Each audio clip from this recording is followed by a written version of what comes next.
ഗുജറാത്ത് ടൈറ്റൻസിനെതിരെ നേടിയ വെടിക്കെട്ട് സെഞ്ചുറിയുടെ കരുത്തിൽ ക്രിക്കറ്റ് ലോകത്തെ വിസ്മയിപ്പിച്ചിരിക്കുകയാണ് കൗമാര താരം വൈഭവ് സൂര്യവംശി. വെറും 35 പന്തുകളിൽ നിന്നാണ് ഗുജറാത്തിനെതിരായി സെഞ്ചുറി നേട്ടം അദ്ദേഹം പൂർത്തിയാക്കിയത്. വേൾഡ് ക്ലാസ് ബൗളർമാരെ തെല്ലും ഭയമില്ലാതെ ഗ്രൗണ്ടിന്റെ എല്ലാ ഭാഗത്തേക്കും ബൗണ്ടറികൾ പായിച്ചുകൊണ്ട് തീർച്ചയായിട്ടും ഇന്ത്യൻ ടീമിന് പ്രതീക്ഷ അർപ്പിക്കാവുന്ന മറ്റൊരു യങ് സെൻസേഷനായി താരം മാറിയിരിക്കുകയാണ്. വീഡിയോയിലേക്ക് കടക്കും മുൻപ് ആദ്യമായാണ് നിങ്ങൾ ഈ ചാനൽ കാണുന്നതെങ്കിൽ ഏറ്റവും പുതിയ ക്രിക്കറ്റ് അപ്ഡേറ്റുകൾക്കായി ചാനൽ ഇപ്പോൾ തന്നെ മറക്കാതെ സബ്സ്ക്രൈബ് ചെയ്തു വെച്ചേക്കുക. IPL ഇടിവെട്ട് റെക്കോർഡ് സെഞ്ചുറിയോടെ രാജസ്ഥാൻ റോയൽസ് ടീമിൽ ഓപ്പണിംഗ് സ്ഥാനം സൂര്യവംശി ഉറപ്പിച്ചിരിക്കുകയാണ്. IPL കരിയറിലെ തന്നെ വെറും മൂന്നാമത്തെ മത്സരത്തിൽ തന്നെയാണ് ചരിത്ര നേട്ടവുമായി 14-കാരനായ വൈഭവ് ഹീറോ ആയി മാറിയിരിക്കുന്നത്. ഗുജറാത്ത് ടൈറ്റൻസിനെ റോയൽസ് 8 വിക്കറ്റിന് തകർത്തുവിട്ട കളിയിൽ വെറും 35 പന്തുകളിൽ നിന്നാണ് സെഞ്ചുറി നേട്ടം അദ്ദേഹം പൂർത്തിയാക്കിയത്.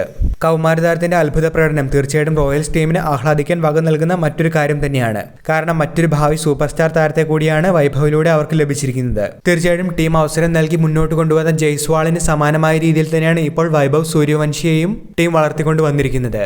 എന്നാൽ രാജസ്ഥാൻ റോയൽസ് എന്തുകൊണ്ട് സീസണിന്റെ ആദ്യ പാദം മുതൽ തന്നെ ഇദ്ദേഹത്തെ ഉപയോഗിച്ചില്ല എന്നുള്ള ചോദ്യമാണ് ഉയരുന്നത്.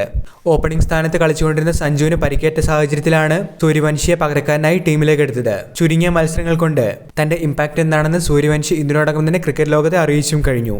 മുഹമ്മദ് സിറാജ്, പ്രസിദ്ധ് കൃഷ്ണ, ഇഷാന്ത് ശർമ്മ, റഷീദ് ഖാൻ, വാഷിംഗ്ടൺ സുന്ദർ, റാംസായ് കിഷോർ, കരീം ജാനറ്റ് എന്നിവർക്കെതിരെ ചെറുതായി പോലും ഭയമില്ലാതെ ഗ്രൗണ്ടിന്റെ എല്ലാ ഭാഗത്തേക്കുമാണ് സൂര്യവംശി ഷോട്ടുകൾ പായിച്ചത്.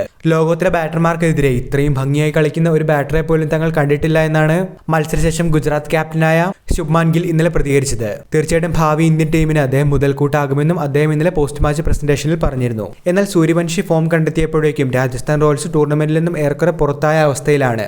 ഇനിയുള്ള എല്ലാ മത്സരങ്ങളും വിജയിച്ചാൽ ടീമിനെ 14 പോയിന്റിൽ എത്താനേ സാധിക്കുകയുള്ളൂ. നിലവിലെ സാഹചര്യത്തിൽ പ്ലേ ഓഫിലേക്ക് 7 ടീമുകൾ മത്സരരംഗത്ത് സജീവമാണ്. ഈ സാഹചര്യത്തിൽ ടീമിന്റെ പ്ലേ ഓഫ് സാധ്യതകൾ വെറും 10% മാത്രമേ നിലവിലുള്ളൂ. വൈഭവ് സൂര്യവംശിയെ ടീം കൃത്യമായി തന്നെ വിനിയോഗിച്ചോ? ഈ ഒരു ചോദ്യത്തിന് നിങ്ങളുടെ അഭിപ്രായം എന്താണെന്നുള്ളത് കമന്റിൽ പറയുക. വീഡിയോ അവസാനിക്കുന്നു. പുതിയ ക്രിക്കറ്റ് അപ്ഡേറ്റുകൾക്കായി ചാനൽ ഇപ്പോൾ തന്നെ മറക്കാതെ സബ്സ്ക്രൈബ് ചെയ്തു വെച്ചേക്കുക.